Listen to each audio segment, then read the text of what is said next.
أعوذ بالله من الشيطان الرجيم بسم الله الرحمن الرحيم إنما المؤمنون الذين آمنوا بالله ورسوله ثم لم يرتابوا وجاهدوا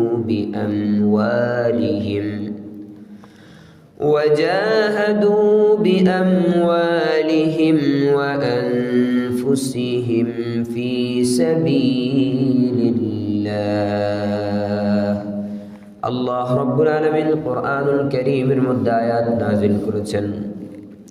আল্লাহ বলেন, ইন্নামাল মুমিনুন, নিশ্চয়ই তারাই হলো মুমিন, আল্লাযীনা আমানু বিল্লাহি ওয়া রাসূলিহি, যারা আল্লাহ এবং রাসূলের উপর বিশ্বাস স্থাপন করেছে, জানছে সত্য এমন না, বরং মেনেছে যে আল্লাহই সত্য, রাসূল যা বলে সেগুলোই আমলযোগ্য। জানার পর সাথে সাথে মেনে নিয়েছে, আমানু বিল্লাহি ওয়া রাসূলিহি, আল্লাহ এবং রাসূলকে, আল্লাহ এবং রাসূলের বিষয়ে তারা বিশ্বাস স্থাপন করেছে। আল্লাহ রাব্বুল আলামিন বলে, কেমন বিশ্বাস? বলে সুম্মা লাম ইয়ারতাবু। আল্লাহ রাব্বুল আলামিন বলেন যে রাসূলকে সত্য বলে মানার পর রাসূলের ব্যাপারে আর কোনো সন্দেহ করে নাই। আল্লাহকে আল্লাহ হিসেবে মেনে নেওয়ার পর, আল্লাহকে সত্তা হিসেবে মেনে নেওয়ার পর আল্লাহর বিষয়ে আর কোনো বিষয়ে সন্দেহ করে নাই। আল্লাহর ব্যাপারে, রাসূলের ব্যাপারে তার অন্তরে কোনো সন্দেহ নেই। যদি সন্দেহ থাকে তাহলে তো আর ঈমানদার হবে না, সন্দেহ থাকতে পারবে না, এবং নিষ্কলুষ বিশ্বাস তার অন্তরে বদ্ধমূল হতে হবে, তাহলেই সেই ঈমানদার হবে। তাহলে বুঝতে পারলাম আল্লাহ ও নবীর ব্যাপারে, আল্লাহ ও রাসূলের ব্যাপারে, ঈমান ও ইসলামের ব্যাপারে যা কিছু জানবো, এটা কি বিশ্বাসের কাজ, না শুধু জানার মধ্যেই সীমাবদ্ধ? বিশ্বাসের কাজ। জানবো সত্য, জানি যে সত্য। অনেক সময় তো এমনও হয় না যে আমি একটা বিষয় শুনতে শুনতে আমার একটা আইডিয়া হয়ে গেছে যে আসলে বিষয়টা উনি যে যুক্তিতে বুঝিয়েছেন আসলে বিষয়টা সঠিক, কিন্তু আমি মানব না। হয় কি হয় না? অর্থাৎ বিষয়টা হলো এমন যে মানা হচ্ছে আমার ইচ্ছাধীন, আর জানা আমার ইচ্ছার অধীন না। অনেক সময় আমার ইচ্ছা হয় না জানার জন্য, তাও আমি জেনে যাই, কিন্তু মানতে হলে ইচ্ছা লাগে। অর্থাৎ আমার ইচ্ছা থাকলে আমি মানব, আমার ইচ্ছা যদি আমার বিরুদ্ধাচরণ করে আমি মানতে পারি না। তো সে কারণে আমার ইচ্ছাটাকে আবদ্ধ করে আমার অন্তরের মধ্যে মানার একটা মাদ্দা ফায়দা করতে হবে, মানার জন্য আমাকে তৈরি করতে হবে। আমি কি বুঝাতে পেরেছি?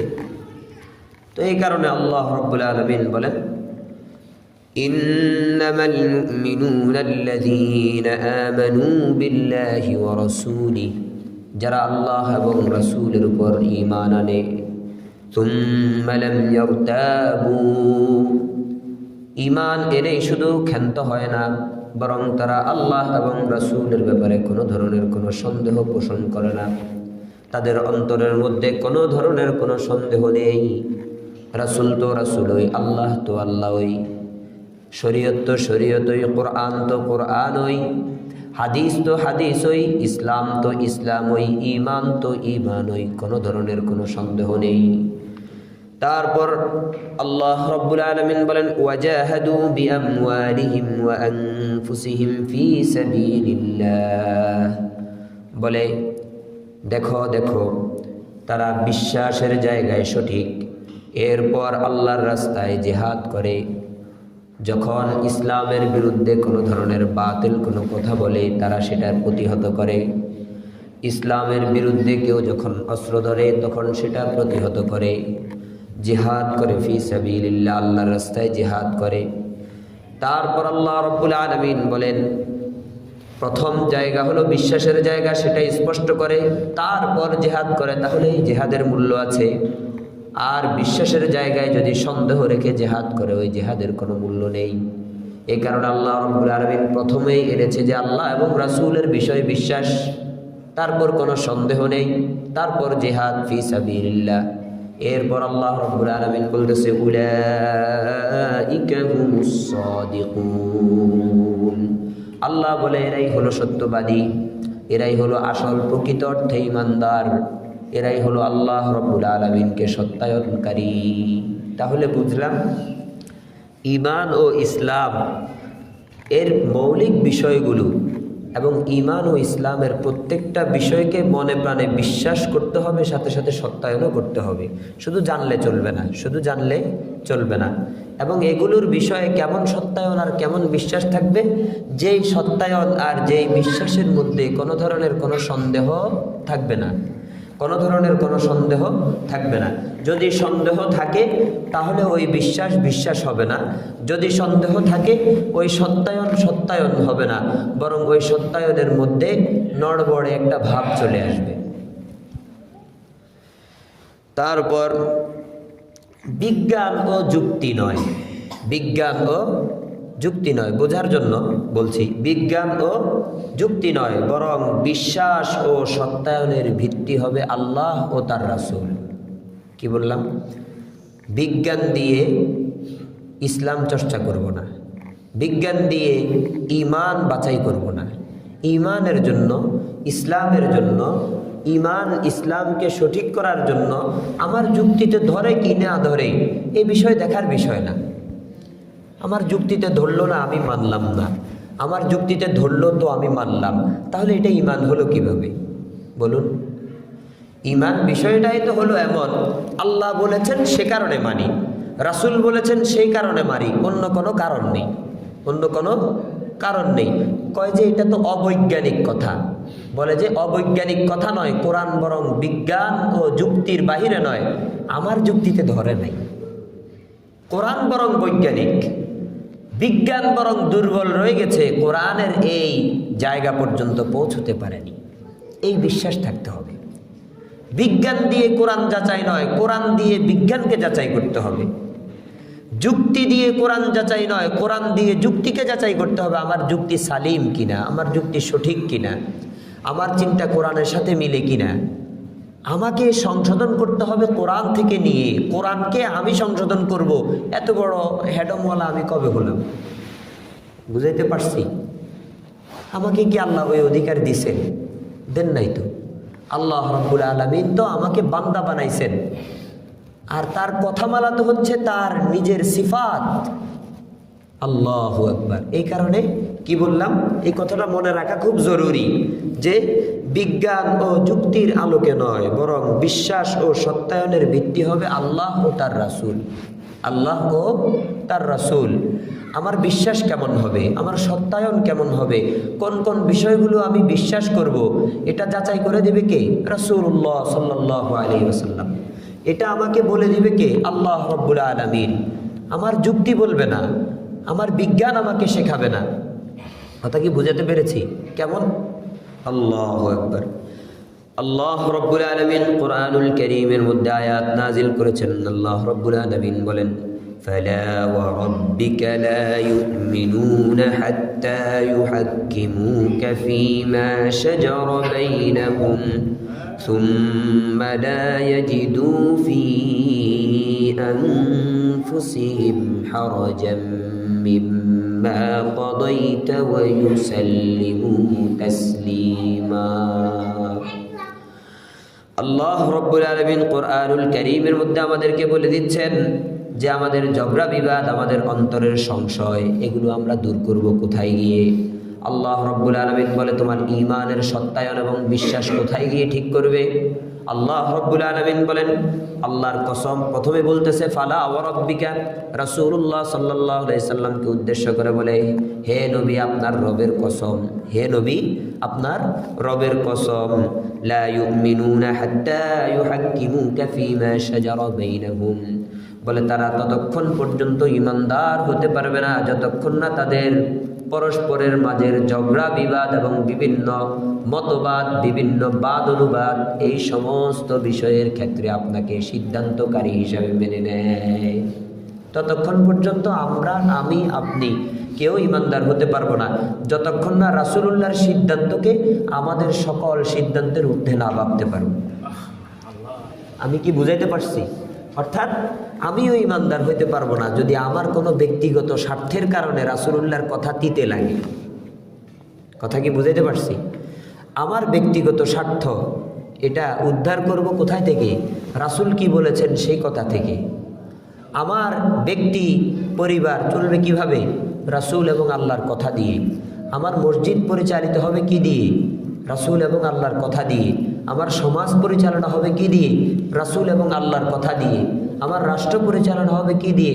রাসূল এবং আল্লাহর কথা দিয়ে। বলে যে আমরা যে করছি না, এটা আমাদের ব্যর্থতা।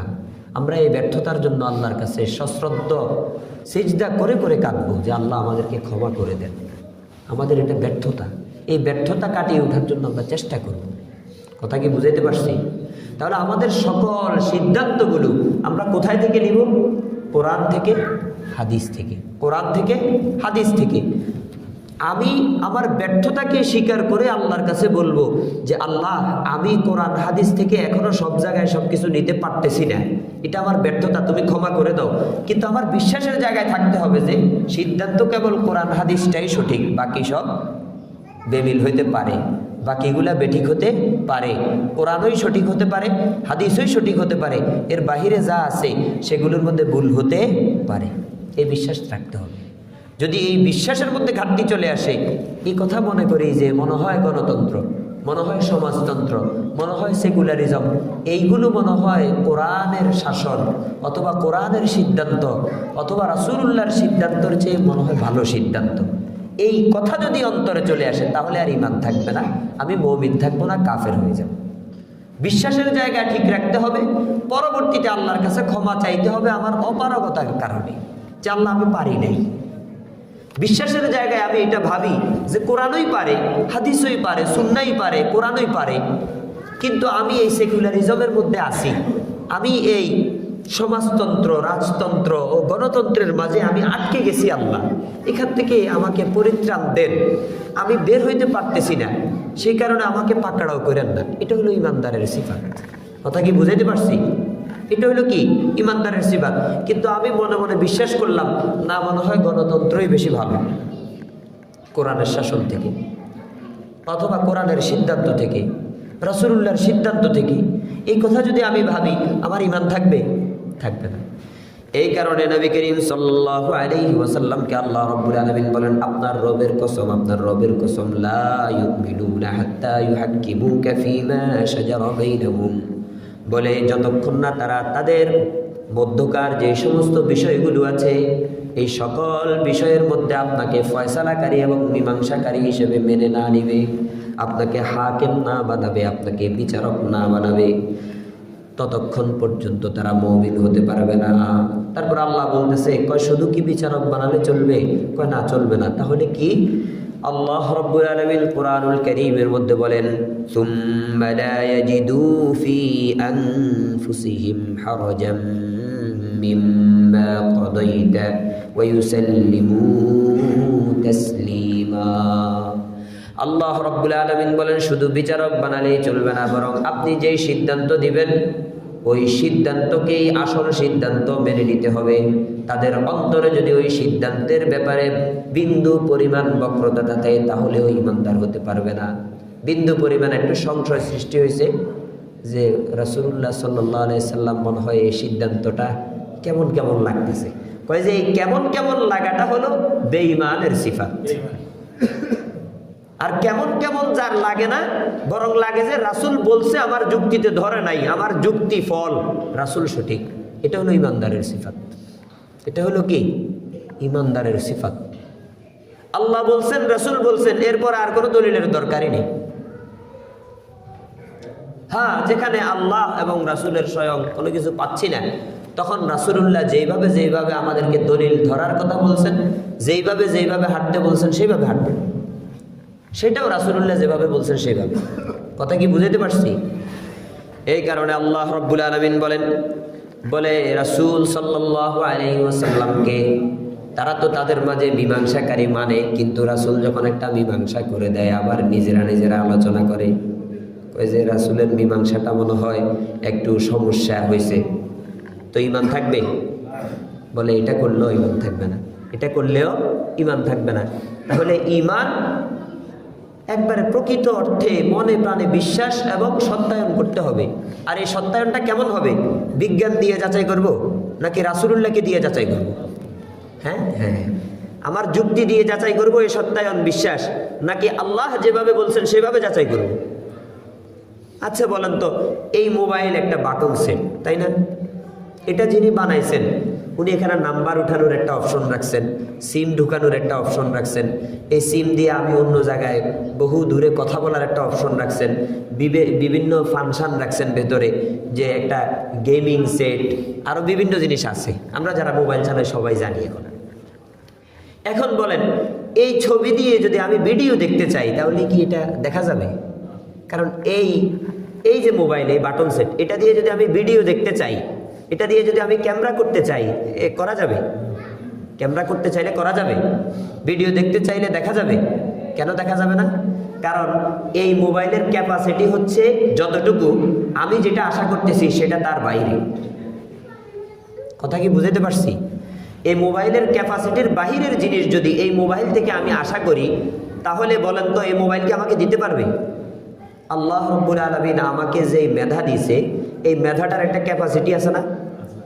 ওই ক্যাপাসিটির বুঝার একটা সক্ষমতা আছে না? ওখানে যে সফটওয়্যারগুলো আছে ওই সফটওয়্যারগুলো সীমাবদ্ধ না? কথা বুঝেন নাই মনে হয়, সীমাবদ্ধ কিনা? এখন আমি যেই জিনিস আমার এই সফটওয়্যারে ধরতেছে না, তাহলে বুঝতে হবে এটা মনে হয় অ্যান্ড্রয়েড ফোনে আছে। কথা কি বুঝাতে পারছি?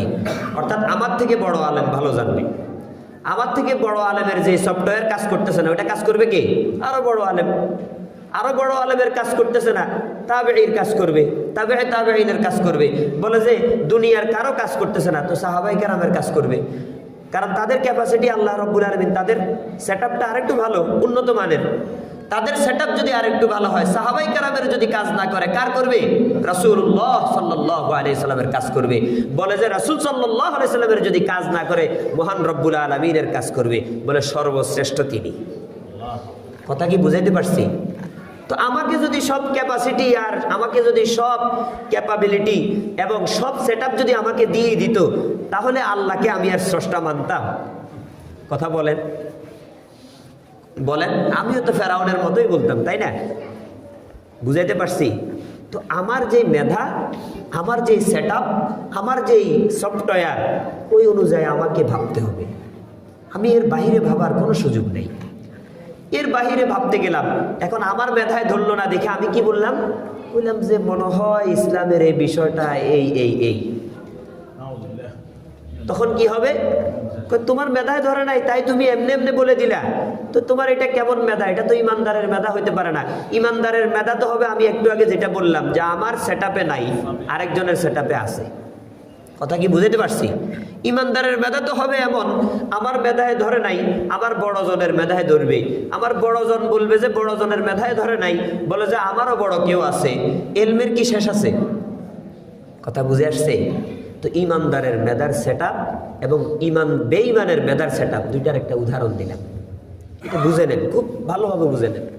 এই কারণে সিদ্ধান্ত দিবে কি? রাসূলুল্লাহ সাল্লাল্লাহু আলাইহি সাল্লাম। রাসূল কি নিজের থেকে সিদ্ধান্ত লেখে? কোরআন কি বলে?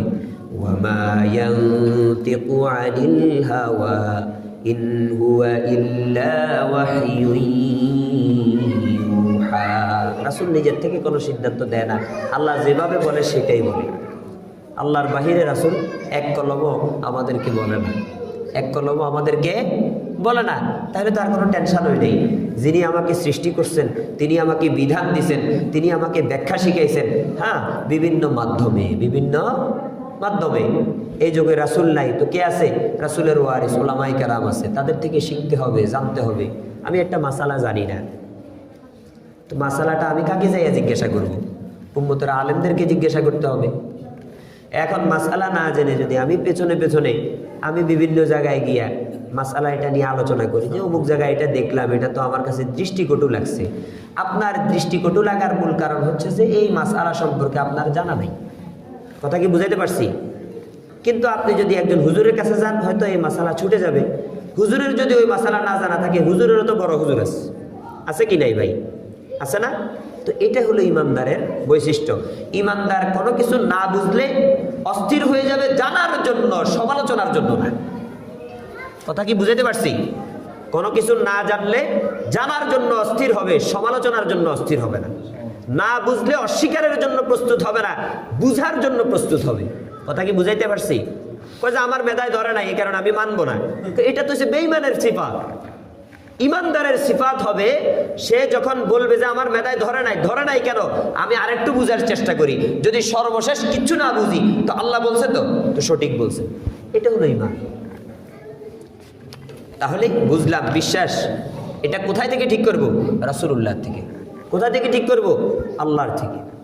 তারপর আসেন, শুধু দেখে দেখে এই বিশ্বাস করা না, বরং অদৃশ্য যে সমস্ত বিষয়গুলো আমার নাকে ধরে না, আমার চোখে ধরে না, আমার কানে ধরে না, আমার মুখে ধরে না, জিহ্বায় স্বাদ লাগে না, এই কারণে মনে করতেছি যে নিঃস্বাদ জিনিস। নাকে ঘ্রাণ লাগে না, এই কারণে মনে করতেছি যে এটাতে ঘ্রাণ নাই। কথা বুঝে আসতেছে? চোখে দেখি না, সে কারণে মনে করতেছি পুরো দুনিয়া অন্ধকার। কানে শুনি না, সেই কারণে মনে করি যে সবাই বধির, সবাই মনে হয় কেউ কানে শুনে না, মনে হয় কেউ। এটা না, বরং চোখে দেখার বাহিরে, কানে শোনার বাহিরে, নাকে শোঙার বাহিরে, মুখ দিয়ে স্বাদ নেয়ার বাহিরেও আর কি আছে? জ্ঞান আছে। কি আছে? জ্ঞান আছে। মানুষের যুক্তি, মানুষের পঞ্চেন্দ্রিয়, এলেম হাসিল করার তিনটা কথা আমি বলি, তিনটা পদ্ধতি বলি। একটা তো হচ্ছে যে পঞ্চেন্দ্রিয় দিয়ে এলেম হাসিল করা যায়, মানে জানা যায় কোনো একটা বস্তু, জিনিসটা কি স্বাদ না বেস্বাদ, জিহ্বায় লাগাইলে বোঝা যায়। কথা বুঝে আসছে না? নাকে আনলে ঘ্রাণ শুঙ্গা যায়, কানের সামনে নিলে বোঝা যায় এটা বাজে না বাজে না। কথা বুঝে আসছে? এগুলো হচ্ছে পঞ্চেন্দ্রিয় শক্তির মাধ্যমে জানা। আর একটা হলো পঞ্চেন্দ্রিয় দিয়ে আমি জানতে পারতেছি না, যুক্তি দিয়ে জানলাম, আমার বিবেক কি বলে। দ্বিতীয় স্টেপ কি? বিবেক। বিবেক কি বলে? এরপরে বিবেক এটা বললো, বিবেক দিয়ে এটা জানতে পারলাম, কিন্তু আরো বহু কিছু বাকি রয়ে গেছে যেগুলো আমার বিবেকেও ধরতেছে না। তো ওইটা কি? ওই যে বাটন সেটের মতো, আমার সেট আপ নাই, সেট আপ শেষ। তো যেখানে আমার সেট আপ শেষ সেখানে ওহির সেট আপ শুরু। সেখানে ওহির সেট আপ কি? এটাই হলো ইমানদারের বৈশিষ্ট্য। ইমানদার ভাববে ওহি যেখানে সিদ্ধান্ত দিয়ে দিছে, এখন ওহির মতো আমার ভাবনা যদি না হয় তাহলে আমার ভাবনা সমস্যা আছে, ভাবনা ঠিক করতে হবে। কথা কি বুঝাতে পারছি? এই কারণে শুধু দেখে দেখে বিশ্বাস করব, শুধু কানে শুনে শুনে বুঝবো যে এটা বাজে, শুধু নাকে ঘ্রাণ নিয়ে নিয়ে বুঝবো যে এটার ঘ্রাণ আছে, এটা না, বরং অদেখা, অজানা এমন কিছু বিষয়ের প্রতিও বিশ্বাস করতে হবে, ঈমান আনতে হবে। কারণ ঈমানের মূল বিষয় হলো গায়েব, ইলমুল গায়েব। ঈমানের মূল বিষয় কি? ঈমানের যতগুলো বিষয় আছে তার মধ্যে সবচাইতে মৌলিক বিষয়টা কি? ইলমুল গায়েব। আল্লাহ কেমন, আল্লাহ কোথায়, এই যে ইলমুল গায়েবের বিষয়টা। আল্লাহকে দেখছেন? আমি দেখছি, আপনি দেখছেন। হ্যাঁ, আমরা জানি আল্লাহ নাকি আমাদের মতো না, আল্লাহর কোনো মিছিল নাই, আল্লাহর কোনো শরীক নাই, আল্লাহর কোনো উপমা নাই, রূপ নাই, কিচ্ছু নাই। আল্লাহটা কেমন এটা আমার যুক্তিতে ধরবে? আমার এই সসীম মেধায়, আমার এই সংক্ষিপ্ত সেট আপের মধ্যে এটা ধরবে? ধরবে না। তো এই কারণে আমি বিশ্বাস করব না। বলেন, বিশ্বাস যদি না করি ইমানদার হতে পারবো? ইমানদার তো হতে পারবো না।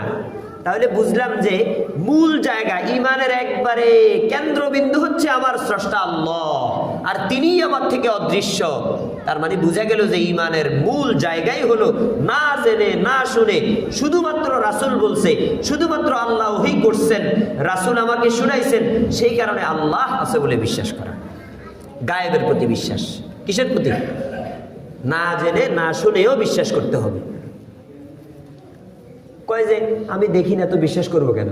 দেখলে আর বিশ্বাসের দরকার কি? দেখে দেখে তো আপনি জেনে গেলেন যে আছে।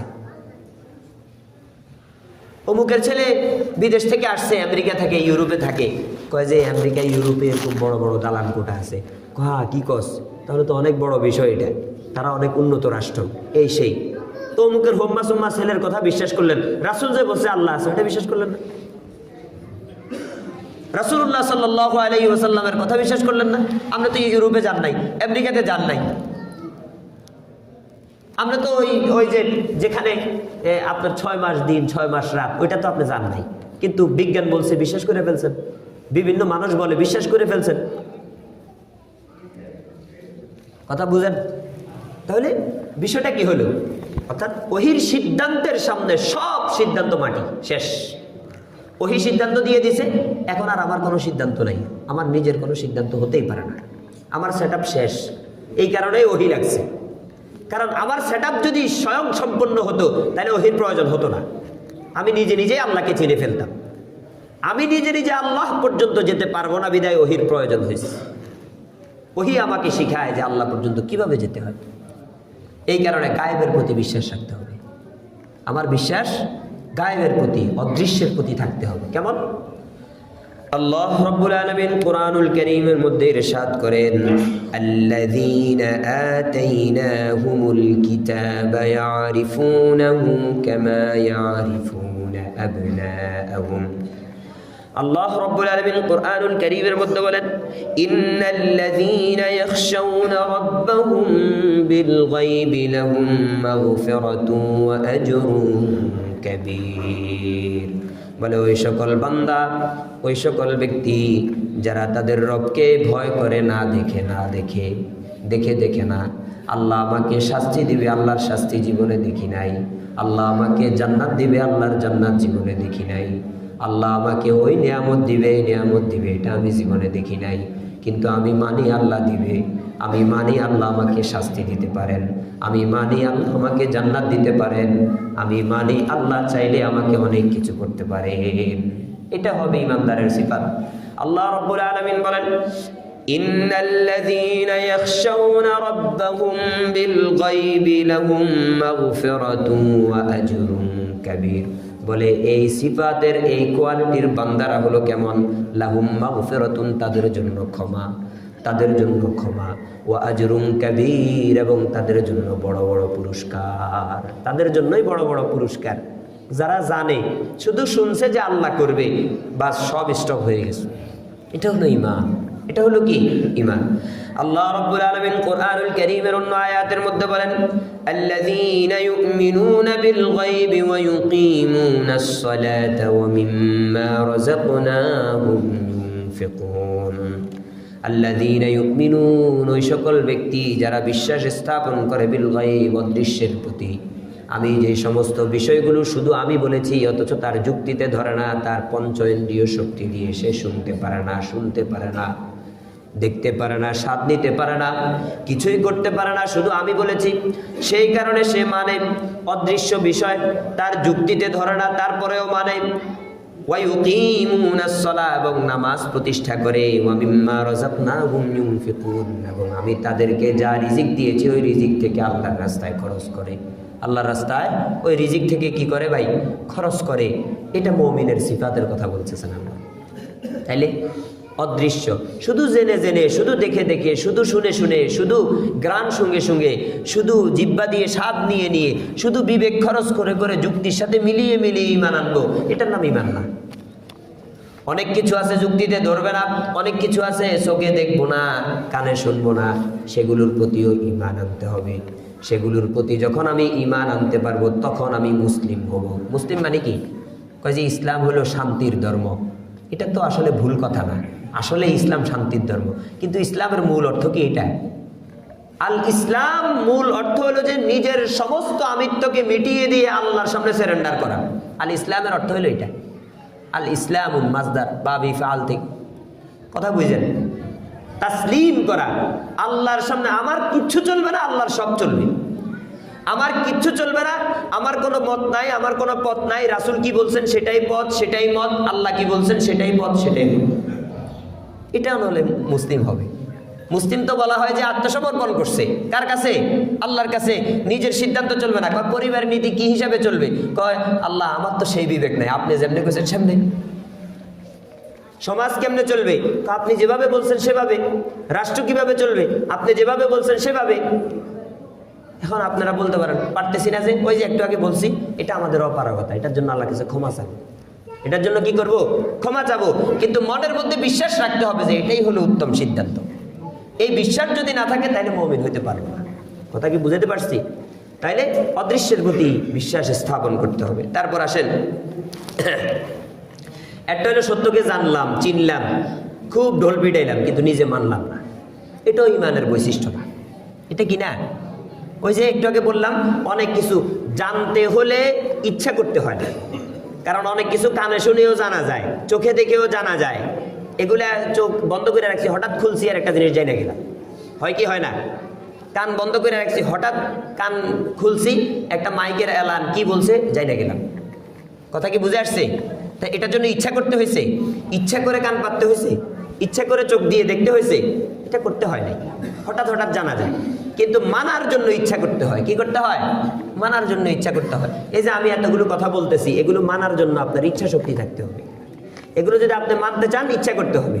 কিন্তু আমি যে বলতেছি জানিয়ে যেতেছেন না। এখন আপনি ইচ্ছা করে আসেন জানার জন্য, অথবা অনিচ্ছায় আসছেন নামাজ পড়তে, ওয়াজ শুনতে মন চাইতেছে না, তাও জোর করে শুনতেছেন, তাও তো জানতেছেন। ঠিক আছে না বিষয়টা? এই কারণে জানা এবং মানা দুইটা এক না। জানা এবং মানা দুইটা এক না। আল্লাহ কি বলেন দেখেন, আল্লাযীনা আতাইনাহুমুল কিতাবা ইয়ারিফুনাহু কামা ইয়ারিফুনা আবনাআহুম, বলে যারা জানে, আল্লাযীনা আতাইনাহুমুল কিতাব, ওই সকল ব্যক্তি যাদেরকে আমি কিতাব দিয়েছি, ইহুদিদের কথা বলতেছে। হ্যাঁ, বলে ইয়ারিফুনা কামা ইয়ারিফুনা, ইয়ারিফুনাহু কামা ইয়ারিফুনা আবনাআহুম, বলে তারা রাসূলুল্লাহ সাল্লাল্লাহু আলাইহি ওয়াসাল্লাম সত্য নিয়ে এসেছে কেমন জানে? বলে যেমন জানে তার পুত্র সন্তানকে যেমন দেখলে চেনে, তার ছেলে কন্যা তাদেরকে দেখলে যেমন চেনে, তাদেরকে যেমন জানে, রাসূলুল্লাহকে এত সত্য, এত সুন্দর সুস্পষ্টভাবে জানে। যাই নাকি মানছে? মানে নাই তো। আল্লাহু আকবার। রাসূলুল্লাহ সাল্লাল্লাহু আলাইহি ওয়াসাল্লাম এক ইহুদি আলেমকে জিজ্ঞাসা করছে, আব্দুল্লাহ তুমি বলো তো, আল্লাহর কসম করে বলো, তোমরা কি আমাকে চেনো না? ইয়া রাসূলুল্লাহ কি বলেন, আপনাকে তো আমরা আমাদের বিবি বাল বাচ্চা আব্বা আম্মার থেকে আরো বেশি করে চিনি, যে আপনি আল্লাহর রাসূল। মানো না যে? কয় ওই যে হিংসা রয়ে গেছে যে অন্তরে। তাহলে বোঝা গেল যে হিংসা, অহংকার, এই দুইটা ব্যাধি বড় মারাত্মক জিনিস। এই দুইটার কারণে ঈমান হারা হইতে হয়। কি হইতে হয়? অনেক সময় হিংসার কারণে ঈমান নসিব হয় না। কয় যে অমুকের পরিবারের থেকে আসছে, এই কারণে মিষ্টিটা খাবো না, এটা হিংসা, এটা অহংকার। মানে অমুকে নিম্ন শ্রেণীর মানুষ দিছে, খাবো না, তো পেট অভুক্ত থাকবে। এরকম ভাবে ওই ঈমানের ক্ষেত্রেও, মানে রাসূল আসছে ইসমাইলি বংশ থেকে, হ্যাঁ, ইসরায়েলি বংশ থেকে কেন আসলো না? এই কারণে মানে নাই। তো না মানলে কি হয়েছে? রাসূলের কিছু হয়েছে? আল্লাহর কিছু হয়েছে? হ্যাঁ, মুসলমানদের কিছু হয়েছে? যে মানে নাই সে ক্ষতিগ্রস্ত হয়েছে, সে জাহান্নামে গেছে, সে চৌরাস্তায় দৌড়াইতেছে। এখন আপনি মানবেন না, আল্লাহর কিছু আসে যায়? আমি মানবো না, আল্লাহর কিছু আসে যায়? রাসূলুল্লাহর কিছু আসে যায়? রাসূল তো আসছে আমাদেরকে জানাই দেওয়ার জন্য, জানাই দিছে। এখন মানবেন কি মানবেন না আপনার সিদ্ধান্ত, আমার সিদ্ধান্ত। আমি মানবো না তো আমি বিপদে যাব, আমি মাইর খাবো। আপনি মানবেন না, আপনি মাইর খাবেন, বিপদে যাবেন। এরকম রাসূলের যে দায়িত্ব, আমিও মিম্বরে বসে সেটা আপনাদেরকে জানাই দিলাম।